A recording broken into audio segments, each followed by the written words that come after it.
It's always good to be back at the Church of the Brethren. I feel like I'm definitely among my sisters and brothers. With apologies to Shakespeare, to have or have not, that is the driving force of our world. We look up to the haves and down on the have-nots. We envy the haves and despise the have-nots. We equate the haves with positive attributes, self-made, smart, all-knowing, powerful, and hold the have-nots responsible for their miserable, lazy state of being. We put the haves on display with their huge, expensive everythings and relegate the have-nots to small, crowded, barely livable, crowded, inadequate shelters, or not. We admire the haves who give us hope and dream of wealth. Maybe I'll get there. I long to be there with such. And resent the have-nots for nagging at our conscience with an ever-present touch of guilt, or not. So be careful of these thoughts, these call to unity that we hear in the Scriptures again and again, because a belief in unity, and it is certainly our recognition that God would have us to be one. Unity just might tie us to either that mathematically tiny group of the super rich as well as to the billions down on or near the bottom, because we're all in this together. And Jesus, in just a few sentences, puts his finger on an issue that has challenged every generation and will continue to. How are we in this generation to challenge this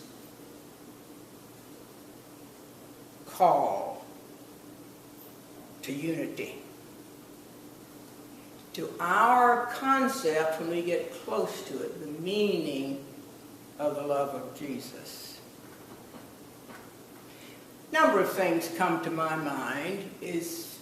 Seems to me that it's possible that our response to this challenge can be a measure of the health of our inner being.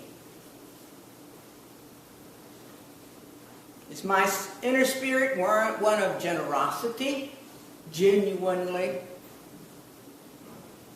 or one of parsimonious stinginess? Is this truly our response to this challenge of unity to those that seem to be left out? Is that a barometer of our grasp of the vastness of grace? I think one of the concerns, I'm sure, of many of us is the response of the church to every challenge to unity. it has faced and continues to face, having been a part of the generation that women challenged their place.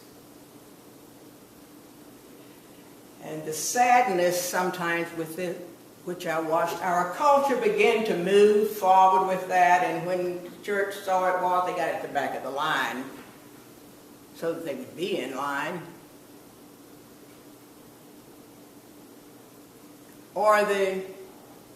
And we're still dealing with this, of course, or when the issues of race has challenged us, I know, since when we met the challenge, when we recognized it as a challenge. And I was working in a church in South Georgia in the late 1950s,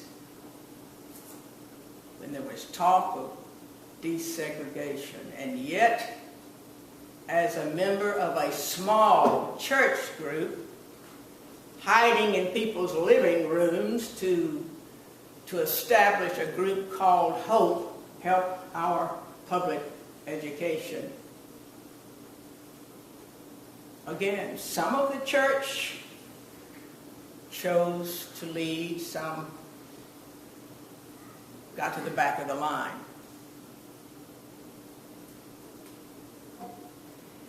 We've all lived through the struggle with the issue of our gay population, where the church has been loudly dismissive.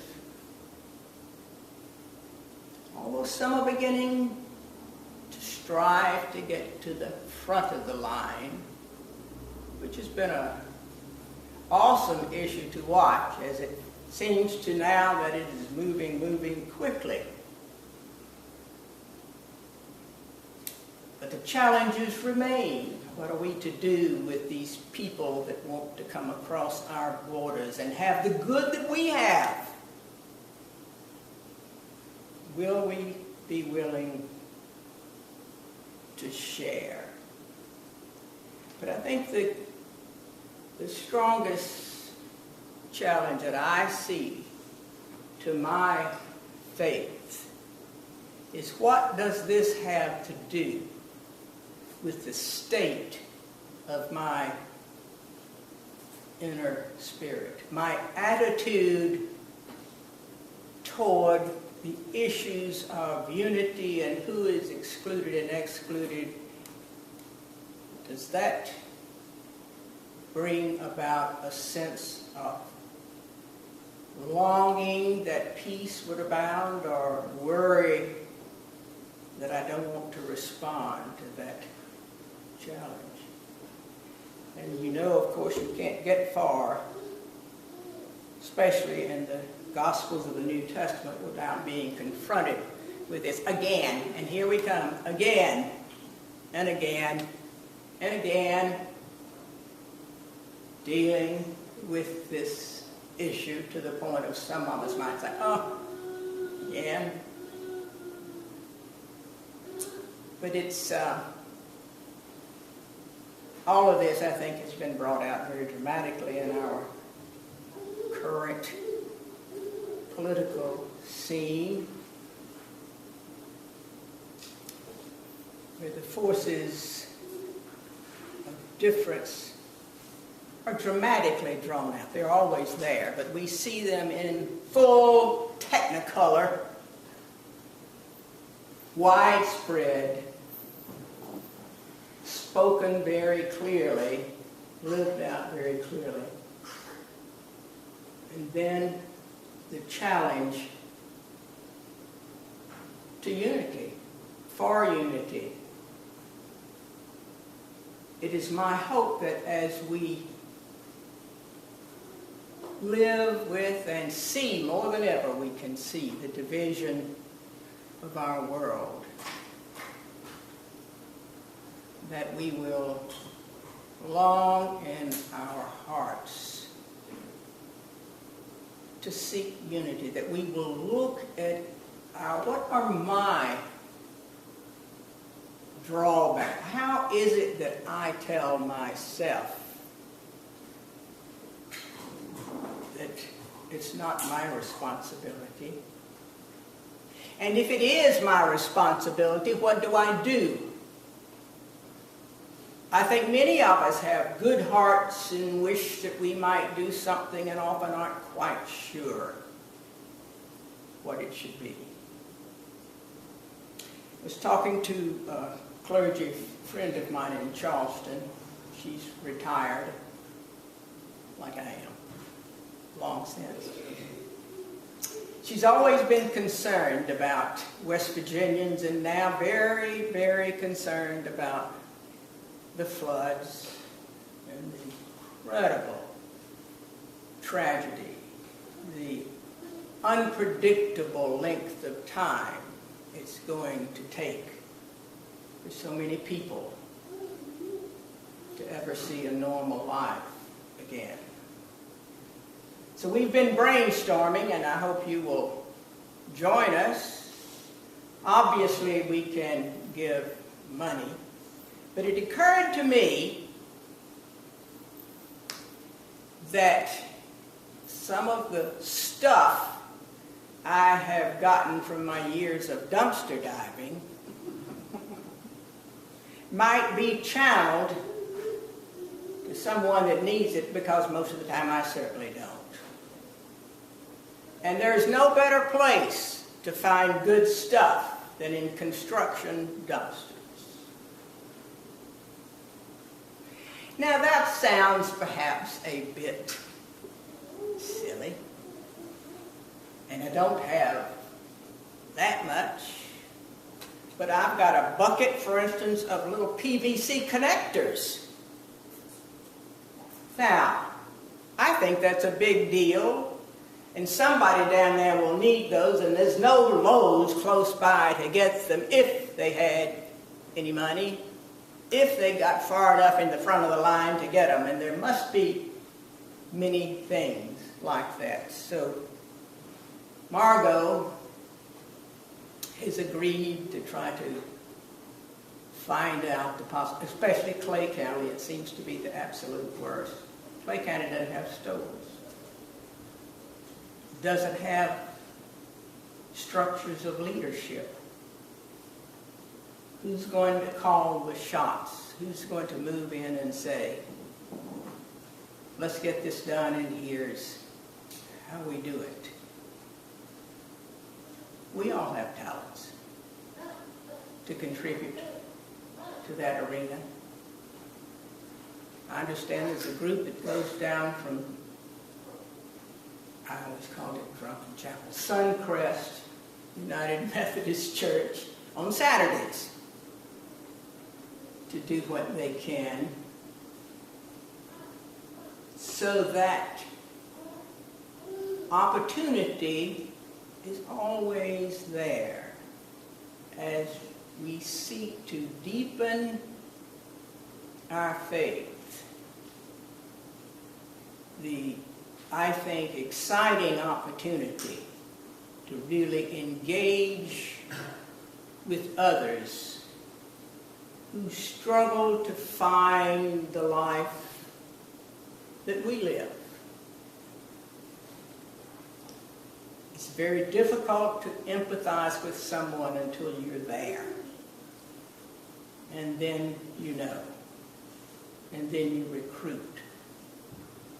You have ideas, I'm sure, with this. And it's always this issue of the search for unity is now. Always. The present. There is something close by that challenges us to share the grace that we know. How can one be stingy about grace and have a deep, committed, joyful, inner feeling of being, of spirits of spirits that can celebrate, of the growth that comes with us as we move together in search of solutions and offer our energies. Tell me what will bring more to your spirit. In just a few short sentences, Jesus has outlined for what I see as one of the repeated and major challenges of our walk in the faith. May this challenge be with us each day, and may it be a challenge that we long to respond to with commitment and with joy, and avoid getting at the back of the line. Amen.